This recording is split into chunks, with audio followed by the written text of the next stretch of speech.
There are many principles that we've been taught as Christian people in our churches, in our Sunday schools.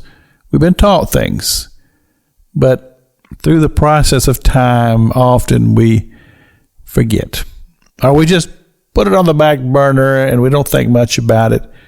We go by our lives, we're just going with life, and things that need to be done don't get done. And then somehow or another, we become comfortable in that. And then here comes the evangelist. Thank God for our evangelist. And they'll come into a local assembly and they'll spend a few days, and supposedly the concept is that they remind us of things.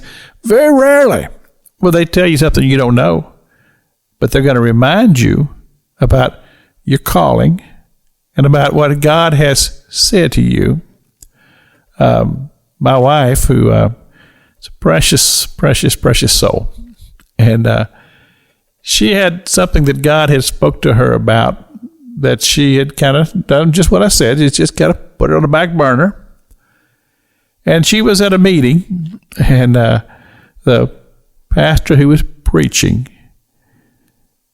a sermon, and it was entitled, "What is it that you told God that you would do that you have not done?" Well, I tell you what, it just broke her heart. Just broke her heart.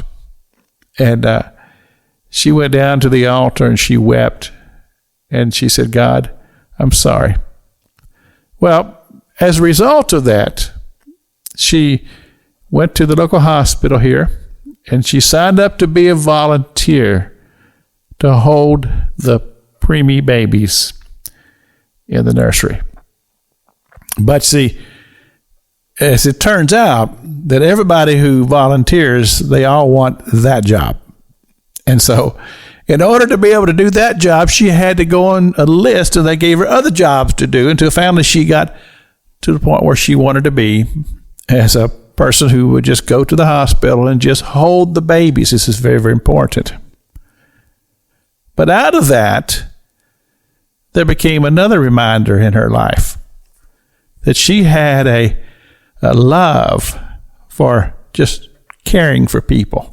She is a giver. She is a very, very compassionate person. And this led to nursing school. And she became a nurse. And she was had gotten up a little bit in age. She wasn't old by that time, but she'd gotten up in age, and she was working at a facility. And the people who were there, this was a healthcare facility, and they would say to her, says, "Nurse, would you bring me some Tylenol?" And she said, "No, I can't because I'm not a nurse." And they said, "Well, aren't you a nurse?" And she said, "Because I'm too old to go to school." They said, "No, you're not." So she went to school. And she responded to a calling in her life. And now she's been a nurse for several years. And the question or the message here is simply this: what has God said to you that you have not responded to? That calling that's in your life, God's speaking to you about. And I, as the pastor, I'm just reminding you. This is Pastor Jack King with the gospel on the radio broadcast.